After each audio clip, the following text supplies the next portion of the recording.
मैं ज्योतिषाचार्य ईडी शास्त्री और आपके अपने YouTube चैनल नक्षत्र एस्ट्रो वर्ल्ड में मैं आप सभी का सादर अभिवादन करता हूं। दोस्तों, अगर इस दुनिया में, इस भौतिक युग में, इस कलयुग में अगर किसी से यह पूछा जाए कि आपके लिए सबसे महत्वपूर्ण चीज क्या है, तो शायद सबका एक ही उत्तर होगा, वो है पैसा।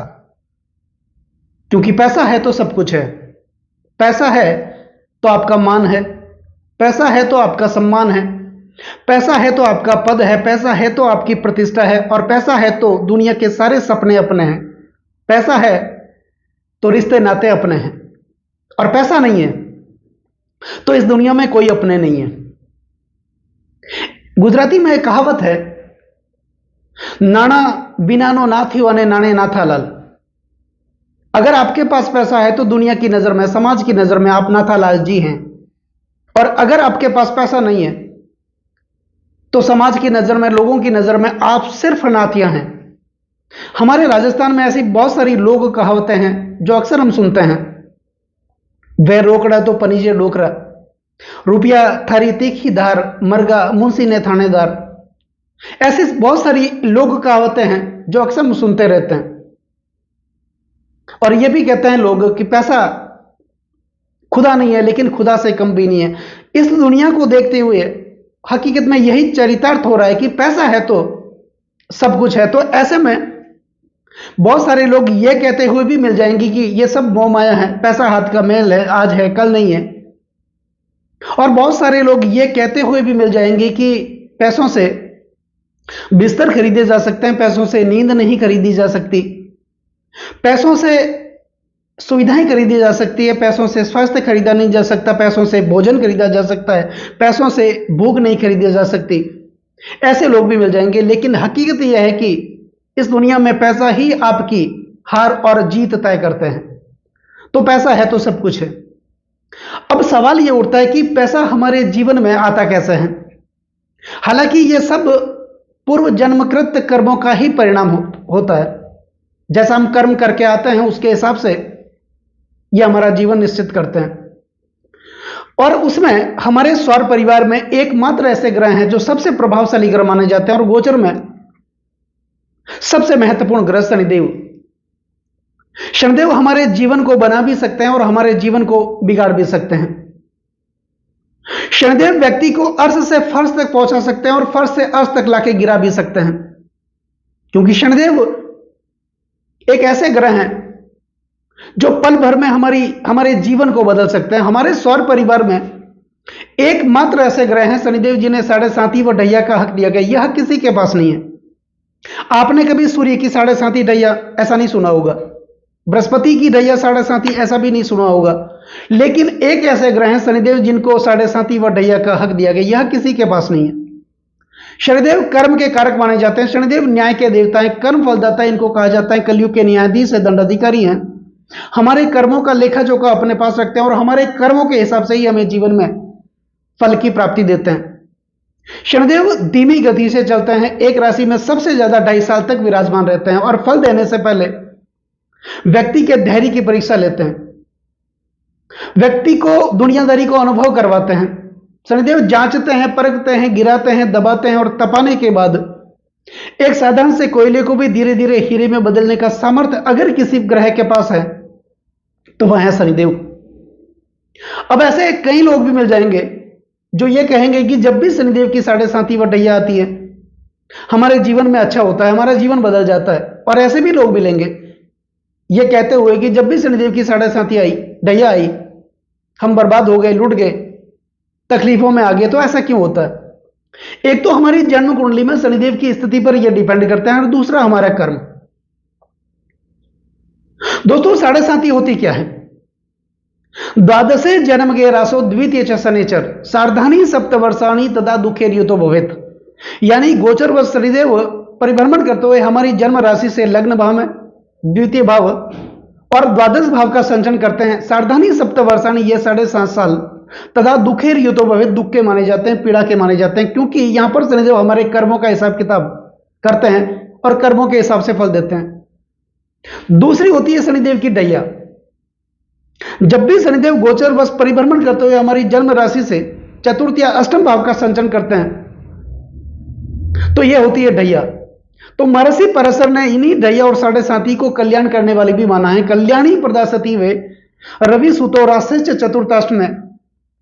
तो इसका मतलब यह हो गया कि जन्म कुंडली में शनिदेव की स्थिति पर यह सब डिपेंड करता है। और शनिदेव एक ऐसे ग्रह हैं जो व्यक्ति को अरबपति भी बना सकते हैं, व्यक्ति को करोड़पति भी बना सकते हैं और व्यक्ति को रोड पर भी ला सकते हैं। इनके पास इतना सामर्थ्य है।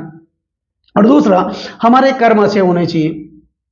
अब जन्म कुंडली में शनिदेव की स्थिति पर डिपेंड करता है। शनिदेव अगर हमारी जन्म कुंडली में तीसरे, छठे व एकादश भाव में विराजमान होते हैं, ये अत्यंत शुभ माने जाते हैं। त्रिछष्टे च लाभे, शनि चौक के दाता दुखों का नाश कर देते हैं, पीड़ाओं का नाश कर देते हैं, समस्याओं का नाश कर देते हैं। लेकिन आज हम बात करेंगे शनिदेव अगर हमारी जन्म कुंडली के तीसरे भाव में विराजमान है, उस स्थिति में ये हमारे जीवन को कैसे बदलेंगे। लेकिन यह भी जानना बहुत जरूरी है कि लग्नेश के साथ शनिदेव का किस प्रकार का संबंध है। शनिदेव लग्न भाव को या लग्नेश को सपोर्ट करते हैं कि नहीं करते, ये हम कैसे कैसे देखें, यह जानना भी बहुत जरूरी है। दोस्तों, 6 लग्न ऐसे हैं जिन लग्न की कुंडली में अगर शनिदेव तीसरे भाव में विराजमान होते हैं तो ये लग्न शनिदेव को बहुत ज्यादा सपोर्ट करते हैं।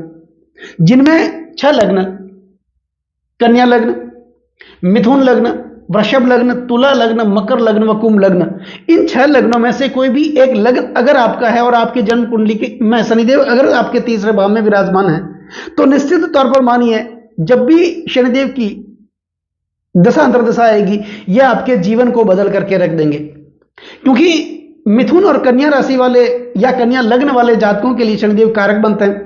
वृषभ और तुला लग्न वालों के शनिदेव योग कारक बनते हैं और मकर और कुंभ लग्न यहां पर शनिदेव स्वयं लग्नेश बन जाते हैं। उस स्थिति में अगर ये तीसरे भाव में विराजमान होते हैं ये अत्यंत शुभ फल प्रदान करते हैं। तो ऐसी स्थिति में जब भी व्यक्ति के जीवन में साढ़े साथी व ढैया आती है, यही साढ़े साथी व ढैया कल्याण करने वाली भी मानी जाती है। और यही कारण है कि कई लोग ये भी कहते हैं कि जब भी शनि की साढ़े साथी व ढैया आई हमने बहुत तरक्की की, मान सम्मान पद प्रतिष्ठा प्राप्त की। तो ऐसा इसीलिए होता है। अब जब शनिदेव आपके इन 6 लग्नों में से कोई भी एक लग्न आपका होगा और शनिदेव आपके तीसरे भाव में विराजमान होंगे तो तीसरा भाव किसका माना जाता है? तीसरा भाव माना जाता है ग्लैमर का, सोशल मीडिया का, पराक्रम का, साहस का, बल का, निर्णय शक्ति का। तो एक अच्छा निर्णय, सही समय पर सही लिया गया निर्णय हमारे पूरे जीवन को बदल सकता है। ऐसे व्यक्ति के जीवन में जब भी शनिदेव की दशा अंतर्दशा आती है, शनिदेव मान सम्मान पद प्रतिष्ठा देते हैं, पारिवारिक सुखों की प्राप्ति करते हैं, भाइयों के साथ अच्छे रिलेशन संबंध स्थापित करते हैं।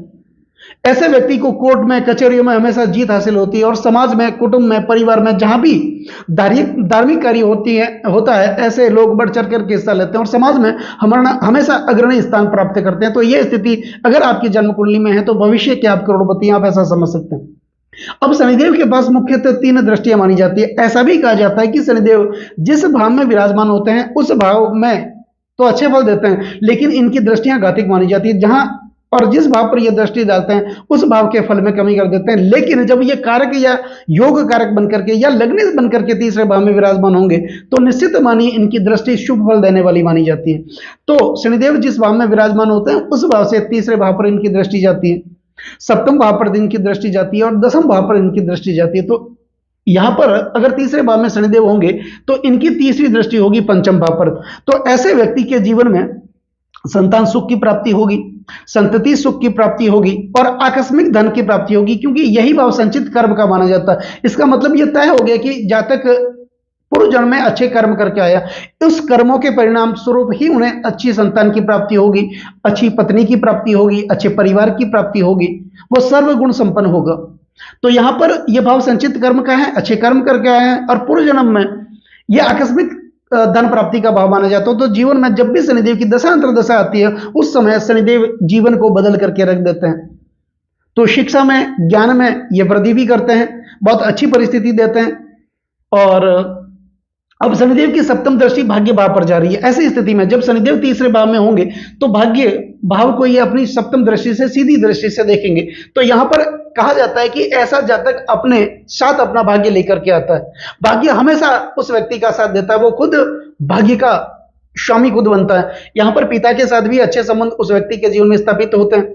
धर्म के कार्यों में वो हमेशा रुचि लेता है, परमपिता परमात्मा के प्रति विश्वास उस व्यक्ति का हमेशा बढ़ता है, और जहां भी धार्मिक कार्य होते हैं वो तो बढ़ चढ़ के इसके हिस्सा लेता ही है। उसके घर में सदैव मांगलिक कार्य, शुभ कार्य होते रहते हैं, संतति सुख उनको मिलता रहता है, पारिवारिक सुख हमेशा मिलता रहता है, और व्यक्ति को इस स्थिति में शनिदेव धनी भी बनाते हैं। अब शनिदेव की दशम दृष्टि एक द्वादश भाव पर होगी, तो द्वादश भाव वैसे देखा जाए तो यह भाव निवेश का भाव माना जाता है। ऐसा व्यक्ति जब भी अपने धन का निवेश करता है, जहां पर करता है उसको अच्छा बेनिफिट प्राप्त होता है, यानी कि वो पैसा कहीं से भी निकाल करके वापस अपने जीवन में लेकर के आ जाता है। अननेसेसरी खर्चों से वो बच जाता है, पैसे जहां लगाते हैं उनको वापस मिल भी जाता है। दूसरा, यह भाव सहन सुख का प्रतिनिधित्व करता है, तो पति पत्नी के रिलेशन भी ऐसे व्यक्तियों के जीवन में अच्छे देखने को मिलते हैं, पारिवारिक सुखों की प्राप्ति होती है। अगर आपकी जन्म कुंडली में इन 6 लग्नों में से कोई भी एक लग्न हो और उस स्थिति में शनिदेव अगर आपके तीसरे भाव में विराजमान हो, तो मानिए जब भी, और वर्तमान में अगर शनि की 7.5 या ढैया भी चल रही हो, और उस स्थिति में अगर दशांतर दशा भी शनिदेव की चल रही हो, तो निश्चित मानिए आपके जीवन में कोई ना कोई बड़ा परिवर्तन होने वाला है।